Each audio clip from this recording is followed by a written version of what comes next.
Lina a-t-elle disparu à bord d'une voiture bleue? Si est une hypothèse qui revient souvent, depuis que l'adolescente de 15 ans s'est évaporée dans la nature. Or, un tel véhicule vient d'être repéré, plus loin, en France. La jeune Lina, 15 ans, a disparu le samedi 23 septembre 2023 à Plaine, dans le Bas-Rhin, alors qu'elle se rendait à la gare de Saint-Blaise-la-Roche pour rejoindre son petit ami Tao. Jusqu'à présent, aucune piste ne mène à elle. Mais parmi les doutes qui ont été soulevés, on relève souvent la présence d'une voiture bleue. Or, un tel véhicule a été repéré plus loin, en France, près de Château-Renaud, au nord de la ville de Tours.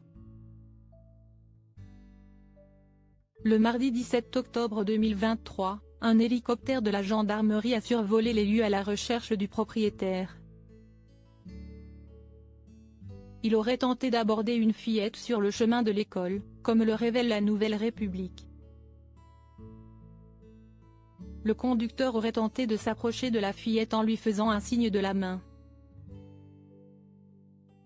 Ce signalement a provoqué un dispositif de recherche de la gendarmerie. Il n'y a eu aucune violence ni tentative d'enlèvement. Ce dispositif a vocation à lever le doute et à ne pas verser dans la psychose, rapporte Nord-Ouest. Bouleversée en arrivant à l'école, la petite fille avait décrit la voiture qui l'avait suivie comme étant une Dacia bleue. Voilà qui rappelle cruellement les hypothèses qui circulent déjà autour de la disparition de Lina.